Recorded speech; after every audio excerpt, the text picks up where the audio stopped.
It was a cold, quiet evening in the small town of Westfield. Dr. Noah Callahan, a dedicated physician known for his unwavering commitment to his patients, had just returned home after a long shift at the hospital. Exhausted, he barely managed to kick off his shoes before he collapsed onto his sofa, letting out a heavy sigh. His life, though fulfilling, was often lonely. His sister, Rachel, was one of the few people he considered family, and she meant the world to him.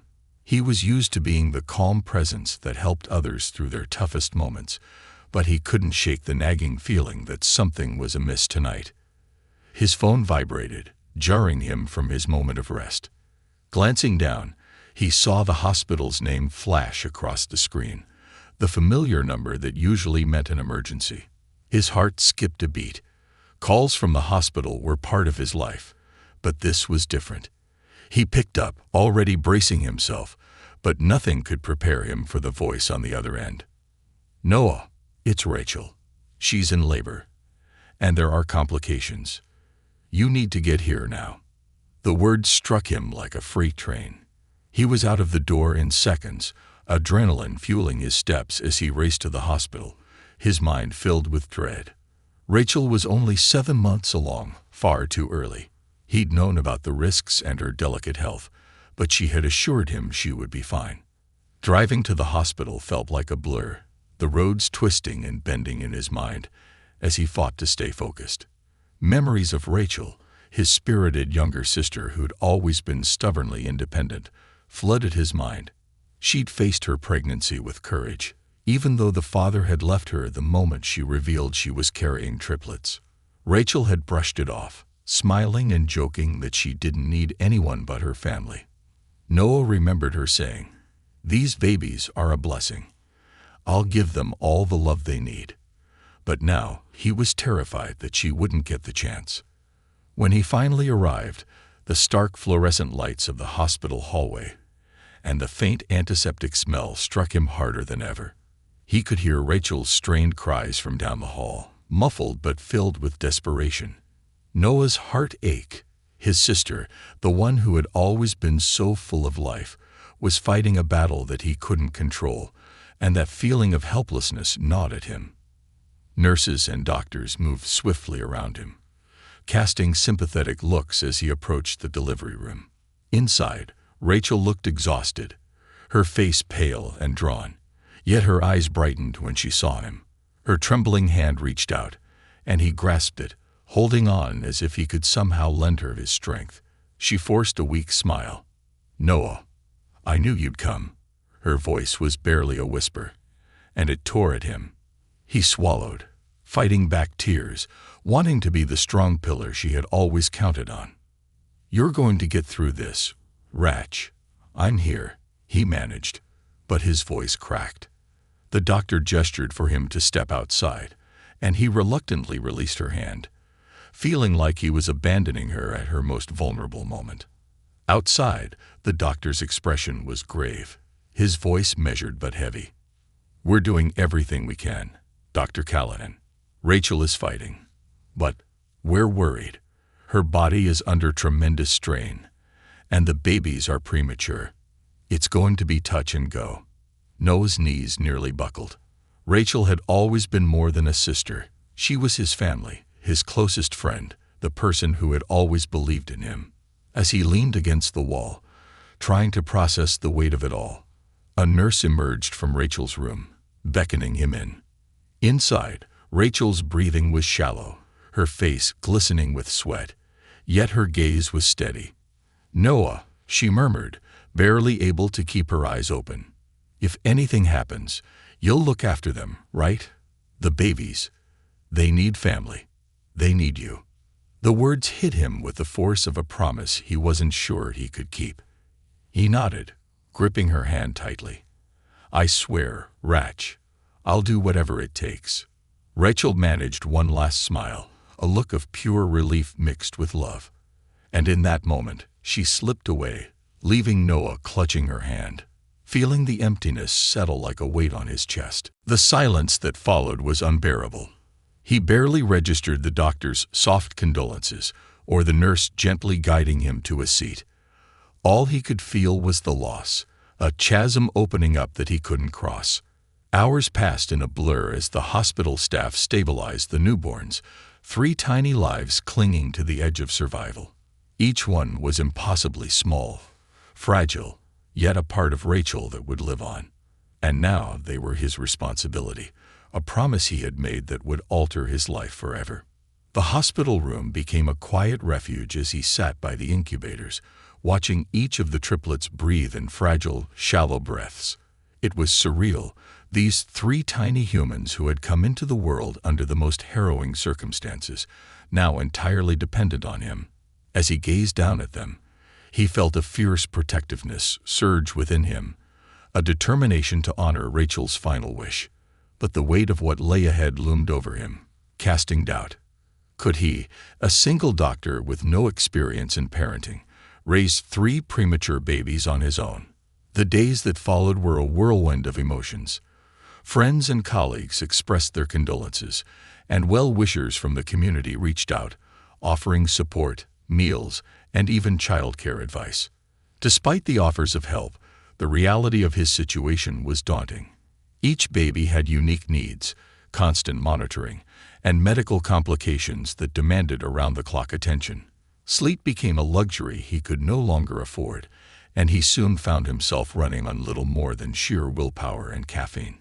Each time he thought of giving up, the memory of Rachel's last smile, that look of peace and trust, drove him forward. Weeks passed, and the babies grew stronger. He named them Emma, Lucas, and Grace, names he and Rachel had once joked about over coffee, dreaming of a future that now felt painfully out of reach. He found himself smiling through the exhaustion as he held them, each little hand grasping his finger, each breath a reminder of Rachel's spirit. But the joy of watching them grow was tempered by a lingering dread that he tried to ignore, a fear that the past might resurface, bringing complications he wasn't prepared to face. One evening, as he finally settled the triplets down after a long, chaotic day, he noticed an envelope slipped under his front door. It was plain, unmarked, yet the contents sent a chill down his spine. Inside was a brief, unsigned letter, scrawled in messy handwriting. "I know about Rachel's kids. I'll be coming soon to meet them. A father has his rights." Noah's heart raced. Rachel's ex, the man who had abandoned her when she needed him most, was back. The man who had left her to face this alone now wanted a part in these children's lives. It felt like a cruel joke, a betrayal of everything he had promised Rachel. As he looked down at the letter, he realized his life was about to become far more complicated than he had ever imagined. The days that followed the appearance of that letter were marked by a growing tension that gnawed at Noah's every moment. It was as though an unseen threat lurked just beyond his doorstep, waiting to strike. He tried to go about his days as normally as possible, caring for the triplets, shuffling between feedings, diaper changes, and learning the nuances of caring for 3 fragile lives. But the weight of that letter loomed constantly in the back of his mind. Every time he looked at Emma, Lucas, and Grace, he felt a pang of dread, knowing that someone might come to claim them, someone who had once abandoned them. And Rachel. In those early days, the support from the community became his lifeline. Westfield was a close-knit town where everyone knew everyone, and it wasn't long before news of Rachel's passing and Noah's adoption of her triplets spread. Neighbors would stop by, bringing meals, offering to help around the house, and just lending a shoulder to lean on. One afternoon, Mrs. Donahue from down the street showed up unannounced, her arms loaded with bags of baby clothes, formula, and diapers. She gave Noah a motherly pat on the arm and a knowing look, as if she understood the enormity of what he was facing. "Oh, Noah," she sighed, looking around the cluttered living room where bottles and blankets lay strewn about. "Rachel would be so proud of you. Those little ones are lucky to have such a devoted uncle." Noah tried to smile, grateful for the sentiment, but inside he was filled with doubt. He had spent his life helping people, mending bodies, and easing pain, but parenting 3 babies was an entirely different challenge. He felt woefully unprepared, constantly second-guessing himself. It seemed that every time he figured out a solution to one problem, three more popped up in its place. One night, as he was balancing Grace on his knee while trying to feed Lucas and rock Emma to sleep, he realized with a pang of sorrow that he had barely had a moment to grieve his sister. The grief sat heavily on his heart, mingling with the exhaustion and the overwhelming sense of responsibility. It was during one of these quiet, sleepless nights that his fears came to a head. As he rocked Emma back to sleep, his phone buzzed with a message from a number he didn't recognize. He stared at the screen, his heart pounding as he read, "You can't keep them from me. I'm their father. I'll be coming to get what's mine." A cold sweat broke out on Noah's forehead. He had known, deep down, that the letter was more than just an idle threat, but seeing those words, feeling the menace behind them, filled him with a deep, gnawing fear. Who was this man to suddenly demand a place in the lives of children he had abandoned? The thought of handing over Rachel's babies to someone who had walked away without a second thought was unbearable. But the law, Noah knew, was a tangled mess of rights and responsibilities. He wasn't their biological father, just the uncle who had been left to pick up the pieces. And this man, Mark, was the one with a biological tie to them, no matter how flimsy or undeserved it felt. The next morning, after yet another restless night, Noah knew he couldn't face this alone. He needed guidance, someone who could help him navigate the legal quagmire he now found himself in. He reached out to Evelyn Mason, an old friend and family lawyer who had helped him and Rachel with various legal matters over the years. Evelyn listened patiently as he explained the situation, her calm presence a balm to his frazzled nerves. "Noah," she said gently, her tone carefully measured, "I'll be honest with you. Biological parents do have rights, but it's not as cut and dry as it may seem.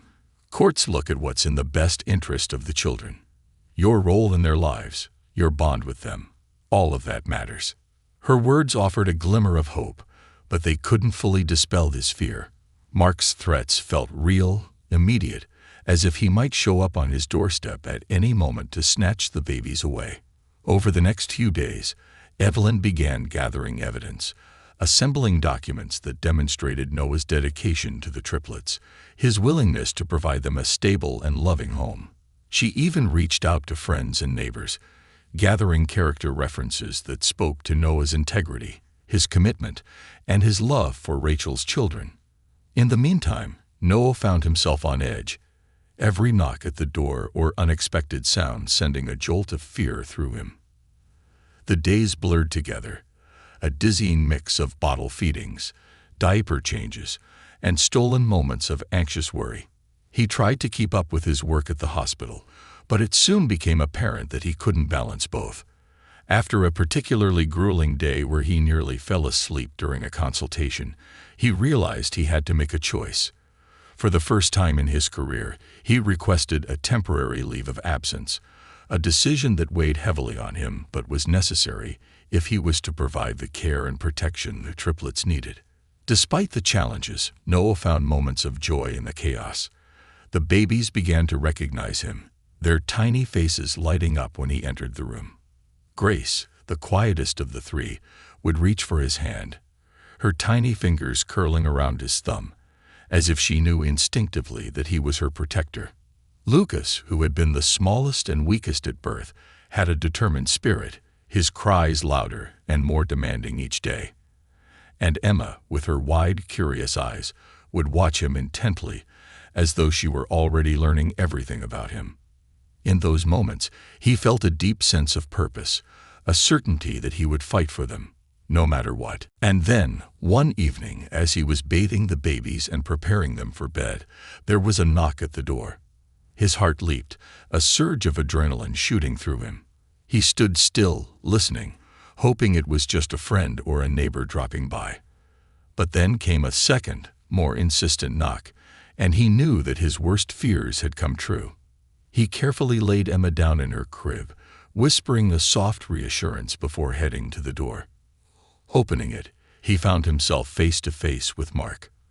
The man before him was exactly as Noah had imagined, tall, with a scruffy, unkempt look, his clothes disheveled as though he had just rolled out of bed. There was a sharpness in his gaze, a look that was more about possession than affection. Mark's eyes flicked past Noah, searching the room as though he expected to find the babies right there, waiting for him. "Are you Noah Callahan?" he asked, his tone aggressive, a faint smirk pulling at his lips. "I'm here for my kids." Noah's grip tightened on the doorframe, his body tensing as he forced himself to stay calm. "They're not your kids, Mark. You lost that right when you left Rachel to fend for herself.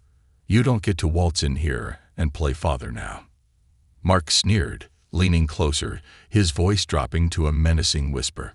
"I don't need your permission, Doc. I've got rights. I'm their father, and I'll do whatever it takes to get them back." The two men stood there, locked in a silent battle, the weight of Mark's threats hanging heavy in the air. Noah felt his resolve harden, a fierce protectiveness rising within him.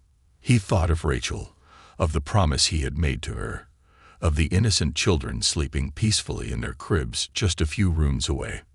There was no way he would let this man disrupt the life he was building for them. After a tense exchange, Mark finally turned to leave, but not before muttering a final warning. "I'll see you in court, Callahan. And don't think you'll win. They're mine, whether you like it or not." As Mark's footsteps faded into the distance, Noah closed the door, his hands trembling. He had known this battle was coming, but now that it was here, the reality felt all the more daunting. Yet, as he returned to the nursery, the sight of Emma, Lucas, and Grace asleep, tiny chests rising and falling in unison, filled him with a renewed determination. He wasn't just fighting for himself. He was fighting for them, for the future that Rachel had dreamed of for her children. And he would go to any lengths, face any challenge, to protect them. As the days turned into weeks, the weight of impending confrontation with Mark hung over Noah like a storm cloud, dark and looming. The initial adrenaline rush from the confrontation had faded, leaving behind an unsettling sense of dread that gnawed at him during every quiet moment. Each day was a battle, not just to care for the triplets, but to prepare himself mentally for what lay ahead.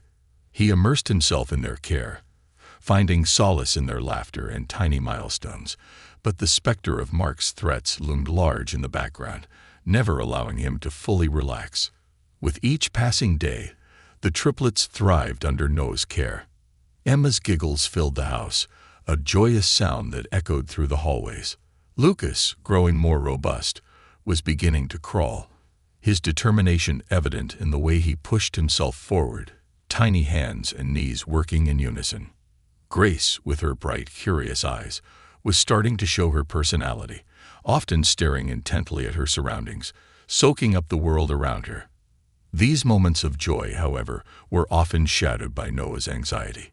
He found himself often staring out the window, half expecting Mark to show up again, claiming what he thought was rightfully his. One evening, while preparing dinner with the triplets safely nestled in their high chairs, Noah received a call from Evelyn. Her voice, usually calm and composed, held an edge of urgency. "Noah, we need to talk about Mark. He's filed for custody. We have a hearing scheduled for next week." The words struck him like a bolt of lightning. The mere idea of a courtroom battle sent waves of panic coursing through him. "What does that mean for me? What do I need to do?" he asked, his heart racing. "It means we need to present a solid case that demonstrates you are the best option for the children.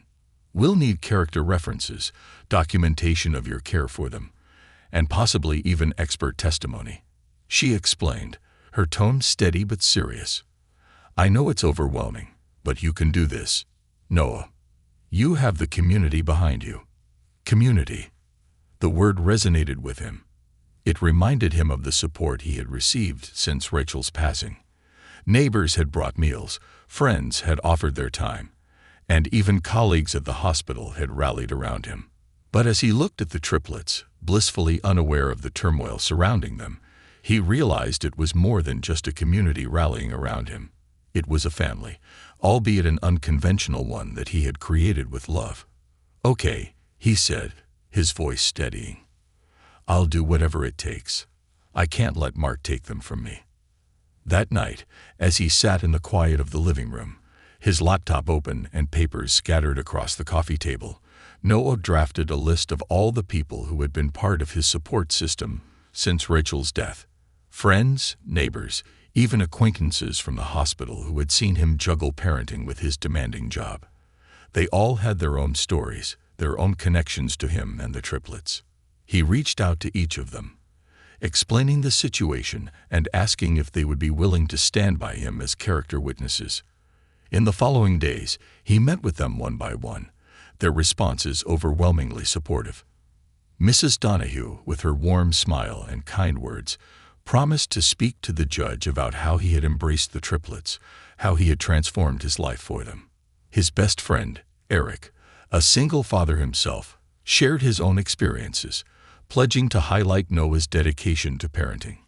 Even his colleagues of the hospital, who had seen him at his best and worst, rallied to his side, each offering to write glowing recommendations of his character and competence. As the hearing approached, Noah found himself juggling more than just bottles and diapers. He was living in a whirlwind of emotions, fear, determination, and an unwavering sense of love for the triplets that pushed him to keep fighting. The community's support became his backbone, allowing him to feel fortified against the storm that Mark was bringing.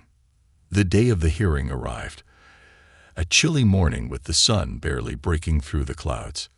Noah dressed carefully, putting on a crisp shirt and slacks, wanting to convey the seriousness of the situation.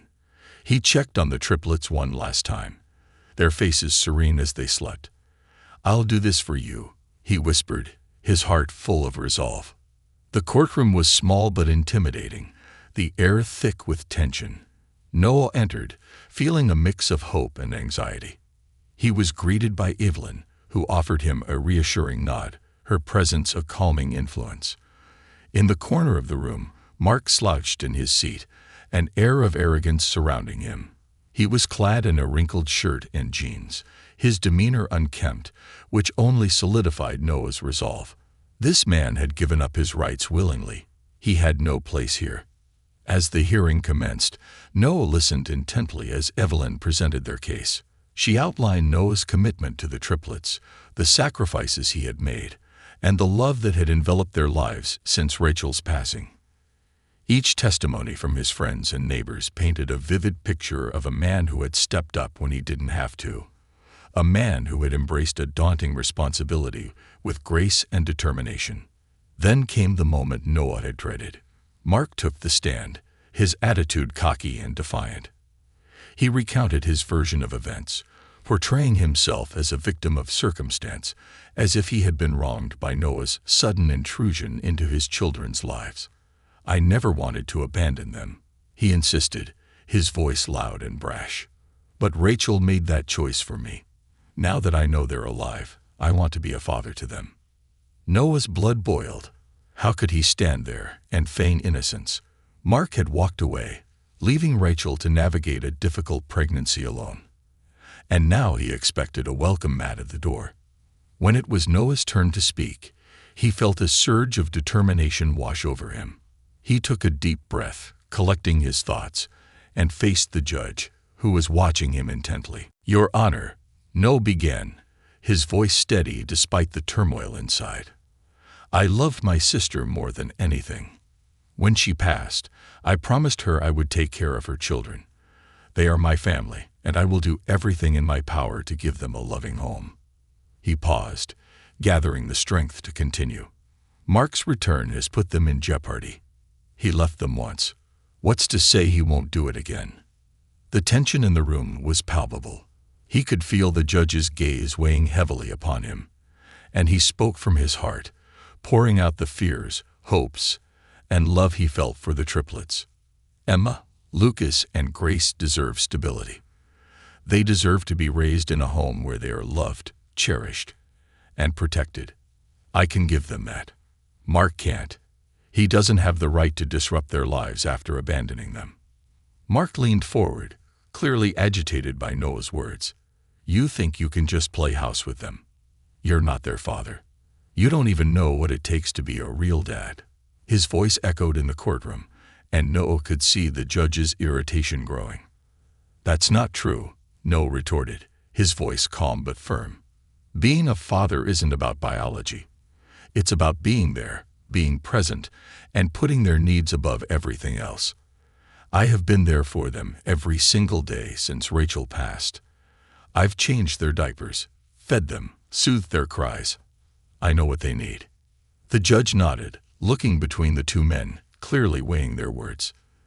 The hearing dragged on, testimonies bouncing back and forth, but Noah remained resolute, his heart pounding as he fought for the triplets he loved so dearly. Eventually, the judge called for a recess, allowing everyone to step outside. Noah took a deep breath, stepping into the hallway, where he found his friends and neighbors waiting for him. Their faces were a mixture of concern and encouragement, and they offered him comforting words, but he felt the strain of the situation weighing heavily on him. Hours passed, and when the court session resumed, Noah felt a strange sense of anticipation mixed with fear. The judge returned, her expression serious as she prepared to deliver her decision.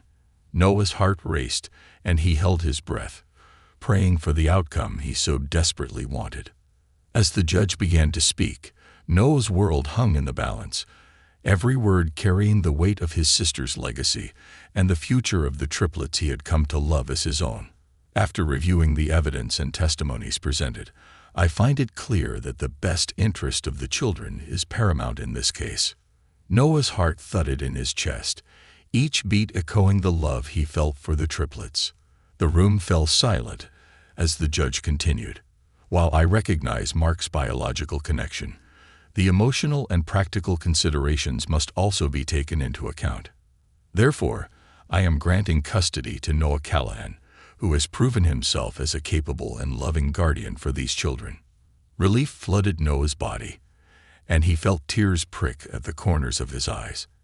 It was as if a weight he had been carrying for weeks had finally been lifted. He could hardly believe it. Mark's face twisted in disbelief, anger flaring in his eyes. But Noah held his ground, feeling a sense of triumph that was hard to describe. As he left the courtroom, his friends rallied around him, their joy palpable as they congratulated him, celebrating a victory that felt both hard-won and profoundly important. But as the initial wave of relief washed over him, Noah couldn't shake the lingering shadow of Mark's presence from his mind.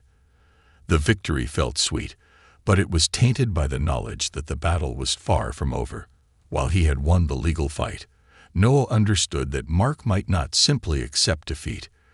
With every passing day, he became acutely aware of the fragile peace that now surrounded their lives. After the hearing, the weeks turned into a delicate balance between joy and caution. The triplets, now just over a year old, were thriving. Noah had transformed his life to accommodate their needs, sacrificing his personal time and career aspirations to ensure they were happy and healthy. The nursery had become his sanctuary, filled with laughter and the sweet smell of baby powder. The walls adorned with cheerful colors and photographs of Rachel, a constant reminder of the love that had brought them all together. Despite the joy of watching the children grow, Noah often found himself glancing nervously at the front door, half expecting Mark to come barging in again, demanding to see his rights as their father. He had prepared himself for that possibility. He had secured a restraining order against Mark after the hearing, but deep down, Noah knew that paper wouldn't keep a determined man at bay for long. One afternoon, as Noah was setting up for a playdate with some neighbors and their children, the doorbell rang. His heart raced as he glanced at the clock. It was too early for anyone to be visiting. Steeling himself, he opened the door, and there stood Mark, this time with a smug smile plastered across his face. "Noah, we need to talk," Mark said, his tone casual as if they were old friends instead of adversaries. He wore a worn-out baseball cap and a t-shirt, his demeanor almost disarming, but Noah felt the tension spike immediately. "I don't think there's anything to talk about," Noah replied, his voice steady, forcing himself to remain calm. "You've made your position clear." Mark stepped closer, lowering his voice conspiratorially. "Listen, I'm not here to cause trouble. I want to make things right for the kids. They need to know their father. They deserve to know their real family." "Real family?" Noah echoed, incredulity mingling with anger. "You abandoned them. You weren't there when they needed you most. I am their family now." Mark's eyes narrowed, a flicker of anger passing over his face. "You're not their blood. You think that makes you a better father. I want a chance to be in their lives, Noah. I have a right to know them, and they have a right to know me." Noah felt the air around him grow thick with tension. "And what does that mean for them? You think showing up now is going to make everything okay? You can't just walk back into their lives like this. You have no idea what it takes to be a parent." Mark's demeanor shifted slightly, his bravado wavering. "I'll fight you for them. You know, you may have won that court case, but you're not safe. I'm not going to disappear just because you want me to." Noah's heart pounded. He wanted to slam the door and shut Mark out of their lives for good, but instead, he forced himself to take a breath. "If you truly care about them, you'll stay away. You've already caused enough disruption. Leave them out of this." With that, Noah closed the door, feeling the weight of that conversation settle heavily on his shoulders. Days turned into restless nights as Noah grappled with the reality that Mark was still a threat, lurking in the shadows, waiting for an opportunity to exploit any weakness. He had to be vigilant, especially now that the triplets were becoming more aware of their surroundings. They were entering a phase of curiosity, reaching out to others and forming bonds, and Noah wanted nothing more than to protect that innocence. Then, as if the universe was conspiring against him, another incident jolted his carefully constructed world. One afternoon, Noah decided to take the triplets to the local park, a vibrant place buzzing with children, laughter, and the sweet scent of summer. It had become a haven for him, a way to connect with other parents and give the kids some fresh air. As they played on the swings, Noah watched with a smile, feeling the warmth of the sun on his back, momentarily forgetting the chaos that had taken over his life. But as the triplets giggled and squealed, he noticed a figure lingering at the edge of the playground, watching him intently. His heart sank as he recognized Mark, standing off to the side, arms crossed, a predatory glint in his eyes. Noah's stomach twisted with anxiety, a knot forming in his gut as he tried to keep his expression neutral, focusing on the children instead of the threat nearby. "Just ignore him," he whispered to himself, forcing a smile as he pushed Grace on the swing, but his heart raced as he felt Mark's gaze boring into him. "Hey, Noah," a familiar voice called out, breaking his concentration. It was Eric, his best friend, approaching with his own daughter in tow. Noah felt a rush of relief wash over him. Eric always had a way of grounding him, reminding him that he wasn't alone in this fight. "Hey, Eric," Noah replied, forcing a casualness into his tone as he tried to divert his attention away from Mark. They exchanged pleasantries as the kids played, laughter ringing out, a symphony of innocence amidst the chaos. But Mark's presence was still palpable, and Noah could feel the tension in the air. After a few minutes, he stole a glance back at Mark, who was now standing closer, a smirk on his face that made Noah's skin crawl. "You're such a great dad, aren't you?" Mark called out, his tone dripping with sarcasm. Noah's heart raced. "What do you want, Mark? This is a public park. You can't just come here and harass us," he replied, his voice steady despite the anger simmering beneath the surface. Mark took a step closer, his eyes narrowing. "I'm just saying it's nice to see you playing house. But let's be real. They deserve a father, someone who can provide for them, not just a glorified babysitter." Eric stepped forward, sensing the tension. "Why don't you back off, man? Noah is doing a great job raising those kids. You lost your chance a long time ago." Mark's expression darkened, but before he could respond, Noah interjected, "Enough. This isn't the time or place for this. If you want to have a discussion, you can do it through my lawyer." With that, Noah turned away, focusing on the triplets, As he did, he felt a rush of adrenaline coursing through him, fear and anger intertwining. Why couldn't Mark just leave them alone? Just as he was about to suggest they leave the park, a sudden commotion erupted. A group of children had gathered around a small puppy that had dashed into the park, their squeals of delight filling the air. Noah felt a momentary distraction as he watched the kids chase after the puppy. But then chaos erupted. In an instant, the joyful laughter turned into cries of surprise as the puppy darted away, narrowly missing a fallen branch, sending kids stumbling and falling. Before Noah could react, the puppy barreled straight toward the triplets, who were sitting in their strollers. In a panic, Noah rushed forward, adrenaline propelling him as he feared for their safety. He reached them just in time, blocking the puppy's path, but as he bent down to gather the triplets close, he caught a glimpse of Mark. Mark had taken advantage of the distraction and moved in closer, his intentions clear as he reached toward the triplets, a smug expression on his face.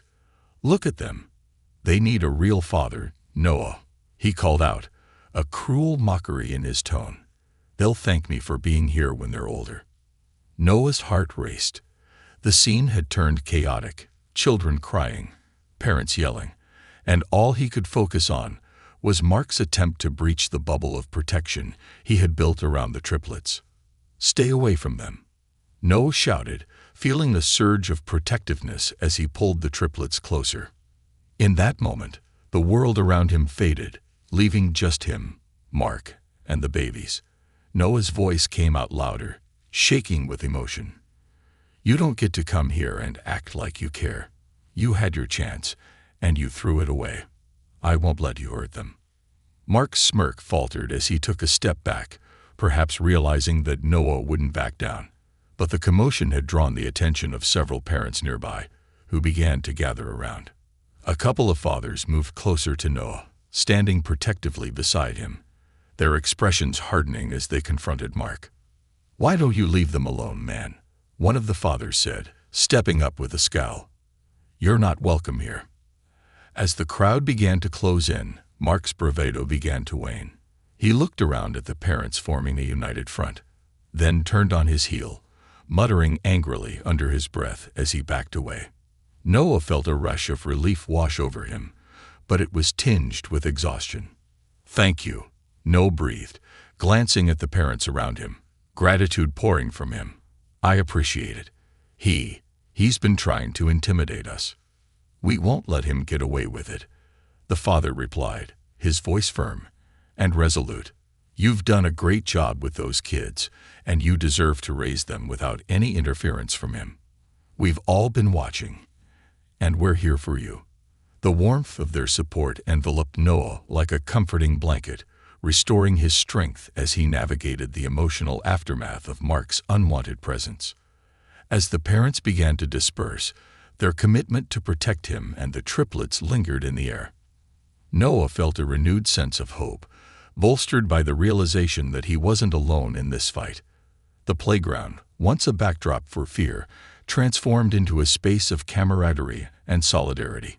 Even as he watched Mark retreat, Noah understood that the battle was far from over. That evening, as he settled the triplets into their cribs, their small bodies nestled under soft blankets, Noah felt the weight of the world on his shoulders. He had grown accustomed to the sleepless nights, the endless cycle of diaper changes and feedings, but the fear of losing them to Mark loomed larger than ever. The unsettling encounter at the park had shaken him, stirring up emotions he thought he had managed to contain. He had fought fiercely in the courtroom, but the reality of Mark's persistence weighed heavily on him now. The following days were a blur of determination and vigilance. Noah resumed his routine, each moment filled with care for the triplets, but he also prepared for the worst. He spent hours researching custody laws and what steps he could take to protect the children from Mark's influence. Each time he heard the doorbell ring or the phone buzz, his heart raced, anticipating the possibility of Mark showing up unannounced. Meanwhile, the triplets continued to grow and thrive. Emma, with her boundless energy, was now taking her first tentative steps. Lucas, ever the curious one, explored every corner of their home, pulling books off the shelves and giggling as he did. Grace, the quiet observer, began to mimic her siblings, her sweet smile lighting up the room. Their laughter was infectious, a reminder of the joy that could exist even amidst turmoil. But Noah's heart ached with the knowledge that the stability he had fought to build could be threatened at any moment. One afternoon, as Noah was playing with the triplets in the living room, he received a notification on his phone. It was an email from Evelyn. Subject line urgent. His heart sank as he opened it, scanning the contents quickly. "We need to discuss the next steps regarding Mark," it read. "He's requested a visitation hearing. This is serious." Noah's stomach dropped. The reality of the situation hit him like a freight train. Mark was not backing down. He would fight for his so-called rights to see the children, and the thought filled Noah with dread. He immediately called Evelyn, desperation creeping into his voice. "What does this mean? Can he really take them away from me?" "Not if we present a strong case," she assured him. "We need to prepare thoroughly. It's important to demonstrate that you've created a stable, loving environment for the triplets. I'll gather evidence from your friends and neighbors again, but I need you to stay strong and focused." As Noah hung up the phone, he felt a mix of fear and determination surge through him. He had already endured so much, and he refused to let Mark's threats shatter the family he had built with love and dedication. The upcoming hearing would be another trial, but this time, he would face it with everything he had. The days leading up to the hearing were filled with preparations. Noah reached out to the same neighbors and friends who had supported him previously, asking them to write character references again. He spent evenings reviewing the progress the triplets had made, documenting their milestones and the moments of joy that filled their days. Emma's first steps, Lucas's infectious laughter, Grace's sweet smiles. They were all evidence of the home he had created for them, a home filled with love, warmth, and stability. The night before the hearing, Noah sat in the nursery, surrounded by the soft glow of nightlights. The triplets were fast asleep, their peaceful faces a reminder of everything he had fought for. As he watched them, he reflected on the journey that had brought him to this moment. It hadn't been easy, but he had grown in ways he never thought possible. He was no longer just a brother. He had become a father, a protector, and he was determined to keep that title. On the day of the hearing, the atmosphere was tense, the air thick with uncertainty. As Noah arrived at the courthouse, he felt a familiar knot tighten in his stomach. He had faced Mark in court before, but this time felt different. This time, it was about more than just legalities. It was about the future of the triplets he had come to love as his own. Entering the courtroom, he was greeted by Evelyn, who offered him a reassuring smile. "Remember, you're not alone in this. We're in this together," she said, her confidence a source of strength. As the proceedings began, Noah felt a wave of emotions wash over him. The judge presiding over the case was a stern woman, her eyes sharp and observant as she reviewed the files before her. Mark entered the room, looking more disheveled than ever, and Noah felt a flicker of disdain. How could this man, who had abandoned his own children, think he had any right to claim them now? Evelyn began presenting their case, outlining Noah's commitment to the triplets and the loving environment he had created. Character witnesses spoke of Noah's dedication, recounting the many ways he had transformed his life for the sake of the children. Each testimony painted a picture of a devoted father, one who was doing everything in his power to provide a nurturing home. Then came Mark's turn. He stood, attempting to portray himself as a victim of circumstance, painting a picture of a father desperate to reconnect with his children. "I may not have been there in the beginning," he said, his voice attempting to sound contrite, "but I've changed. I want to be a part of their lives now. They deserve to know their father." Noah clenched his fists, anger bubbling beneath the surface. He knew the truth. Mark's sudden desire to be a father was driven by a need to reclaim what he felt was lost, not out of genuine love for the triplets. As the judge listened, Noah felt the tension in the room rise. It was evident that the judge was not easily swayed by Mark's performance. She asked pointed questions, challenging Mark's motivations and demanding to know why he had waited so long to step forward. The hearing continued, and as Noah listened, a sense of resolve filled him. This was his chance to prove that he was the only parent these children had ever known. When it was his turn to speak, he stood before the judge, his heart pounding but his determination unwavering. "Your Honor," he began, his voice steady, "I want to emphasize that being a father is about more than biology. It's about love, commitment, and being present in a child's life. I've dedicated myself to these triplets, to their well-being, and to honoring my sister's memory. I will do anything to protect them." He glanced at the triplets, who were now playing quietly with toys in the corner of the courtroom, unaware of the intensity of the proceedings. They are happy and healthy, thriving in an environment where they feel loved and secure. I cannot allow someone who has shown no responsibility to come in and disrupt that. The judge nodded, her gaze steady and thoughtful. Noah felt a surge of hope as he continued, sharing anecdotes of their daily lives, the laughter that filled their home, and the love that surrounded them.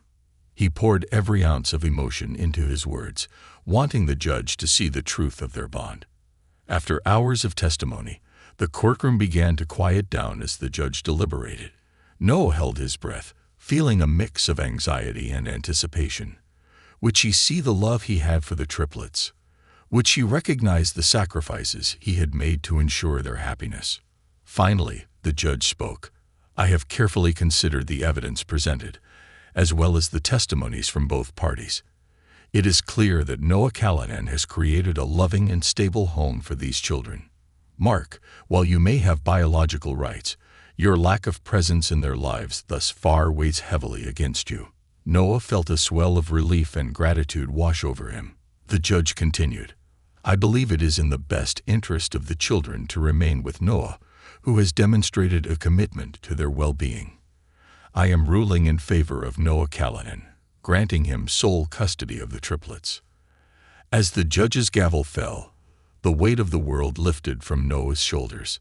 Tears of relief filled his eyes as he turned to look at the triplets, who were now smiling and giggling at their toys, blissfully unaware of the life-altering decision that had just been made. Mark's face twisted in rage, and he stood up, fists clenched. "You can't just take them from me. This isn't over." His voice echoed in the courtroom, a last desperate attempt to regain control. Noah felt a surge of anger but managed to stay calm. "It is over, Mark. You had your chance, and you threw it away. You're not welcome in their lives." As Mark stormed out of the courtroom, Noah felt a deep sense of finality. The triplets were safe, and he could finally begin to heal from the turmoil of the past months. With the support of his friends and the community behind him, he was ready to embrace the new chapter of his life that lay ahead. The weight that had pressed down on him for so long began to lift as he stepped out of the courthouse, feeling lighter, buoyed by the victory that had once seemed so distant. With the triplets in tow, their laughter echoing through the corridors, Noah felt an overwhelming surge of gratitude wash over him. He was not just a guardian. He was their father, and he was determined to provide them with the love and security they deserved. In the weeks that followed, Noah immersed himself in parenting, embracing the chaos that came with raising 3 toddlers. He reveled in their growth, celebrating each milestone as if it were a personal victory. Emma took her first steps without holding on to anything, her little feet wobbling with delight as she stumbled into his arms. Lucas discovered the joys of painting, splattering colors across paper and each other, transforming the living room into a chaotic masterpiece. Grace, the most observant of the trio, began to speak in complete sentences, her sweet voice echoing through the house, filling it with joy. But even amid this happiness, Noah remained vigilant. Mark's earlier threats echoed in his mind, and although he had won legal custody, he knew the emotional battle wasn't over. He had to remain proactive to ensure that Mark didn't find a way to disrupt their lives again. He scheduled regular visits with Evelyn to discuss any potential legalities and stay one step ahead of any future issues. Then, one Saturday morning, as Noah prepared breakfast for the triplets, the doorbell rang. He felt a rush of adrenaline as he wiped his hands on a dish towel. Had Mark returned? He approached the door cautiously, peering through the peephole. His heart sank as he recognized the figure standing outside. Mark, looking disheveled and weary. A part of him wanted to slam the door and pretend he wasn't home, but he knew that avoidance wouldn't solve anything. With a deep breath, Noah opened the door. "What do you want, Mark?" he asked, trying to keep his voice steady, though he could feel the anger bubbling beneath the surface. Mark's expression was different this time. There was a vulnerability in his eyes that caught Noah off guard. "I just want to talk. I realize I've messed up, but I want to try to be a part of their lives. They need to know me, and I need to know them." Noah crossed his arms, skepticism evident on his face. "You've had your chance, and you chose to walk away. You don't get to just waltz back into their lives and act like everything is fine." Mark looked down, his voice softening. "I know I made a terrible mistake, but I've been going to therapy, trying to figure my life out. I don't want to be that guy anymore. I want to do better for them." Noah studied Mark's face, searching for any hint of sincerity. "Why now? What changed?" Mark hesitated, and Noah could see the struggle in his eyes. "I've had a lot of time to think since the hearing. I realized that I was selfish, and I didn't want to face the reality of my choices. But I want to change, Noah. I don't expect you to trust me, but I want to try." The tension in the air thickened as Noah contemplated the implications of Mark's words. Was this a genuine attempt at redemption, or was it just another ploy to manipulate his way back into their lives? "You want to be a part of their lives. Then you need to earn that right. This isn't just about you anymore," Noah said firmly. "If you really care about them, you'll respect my boundaries and prove that you can be a positive influence." Mark nodded, looking defeated but resolute. "I understand. I just want to be given a chance. I'll do whatever it takes." Noah felt a flicker of hope mixed with caution. "I'll consider it, but it will take time. You need to show that you're committed to making real changes in your life." With that, Noah closed the door, his heart racing as he reflected on the conversation. He couldn't ignore the possibility that Mark might be sincere, but he also knew the damage that could be done if he let his guard down too soon. He resolved to keep an eye on Mark, ensuring that the triplets remained his top priority. Days turned into weeks, and the triplets continued to flourish under Noah's care. They took swimming lessons, painted their first canvas creations, and started to form friendships with other children in the neighborhood. Noah organized playdates, ensuring they had a strong support network, one that felt like a warm embrace surrounding them. Each new experience was a celebration, a reminder of how far they had come since Rachel's passing. However, Mark remained a constant presence in the back of Noah's mind. He had not attempted to reach out again, but Noah couldn't shake the feeling that he was still lurking around, waiting for an opportunity to reinsert himself into their lives. To alleviate his anxiety, he took extra precautions. He installed security cameras around the house and informed the neighbors about Mark, asking them to keep an eye out for any unexpected visitors. Then, one Saturday afternoon, as Noah was preparing for a family picnic, he received a call from Evelyn. "Noah, I think we need to have a serious discussion. I just found out that Mark is planning to file for supervised visitation rights," she explained, her voice serious. "No," Noah replied, his heart sinking. "He can't do that. Not after everything." Evelyn's voice remained calm. "He can. It's within his rights as a biological parent to request visitation, especially since he's attempting to demonstrate he's changed." Anger bubbled up inside Noah. "He hasn't changed. He's just trying to take advantage of the situation. I won't let him disrupt our lives again." "I understand, but we need to prepare for this. We'll have to present evidence that proves he is not a stable influence on their lives. I'll help you gather everything we need to show the court you're the one truly committed to their well-being." As Noah hung up the phone, dread settled in the pit of his stomach. He had fought so hard for his place as the triplets' father, and now Mark was trying to undermine everything he had built. It was infuriating, and he couldn't let this happen again. Determined not to let fear control him, Noah rallied his friends and neighbors, organizing a meeting to discuss Mark's impending visitation request. He felt empowered by their support, knowing that he wouldn't have to fight this battle alone. One by one, they shared their experiences and concerns, each person pledging to stand by him. Over the following weeks, Noah prepared for the upcoming hearing. He compiled evidence of Mark's past behavior, gathered testimonials from friends, and documented every aspect of his life with the triplets. He even took videos of their daily routines, capturing their joy and the love that filled their home. The preparation was exhausting, but Noah was resolute in his mission to protect his family. When the day of the hearing finally arrived, Noah felt a mix of anxiety and determination.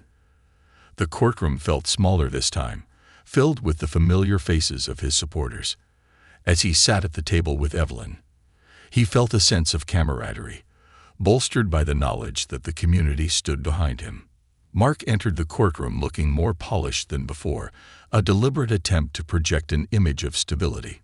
He sat across from Noah, an air of arrogance about him that made Noah's blood boil. He could feel the tension mounting, but he remained focused on the task at hand.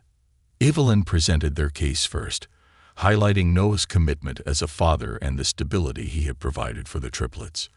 She emphasized the love and support surrounding their lives, painting a picture of a nurturing environment that Mark had walked away from. When it was Mark's turn, he attempted to play the victim. "I've made mistakes, but I'm trying to change. I want to be a part of their lives, to show them that I can be the father they deserve," he claimed, his voice feigning sincerity. Noah's frustration mounted. "You want to be a part of their lives. After abandoning them, you don't get to just step back in and act like everything is okay."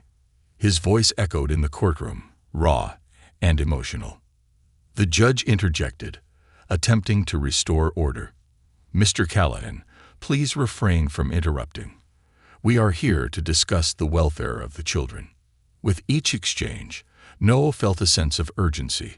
He had to convince the court that Mark posed a risk to the stability he had built for the triplets.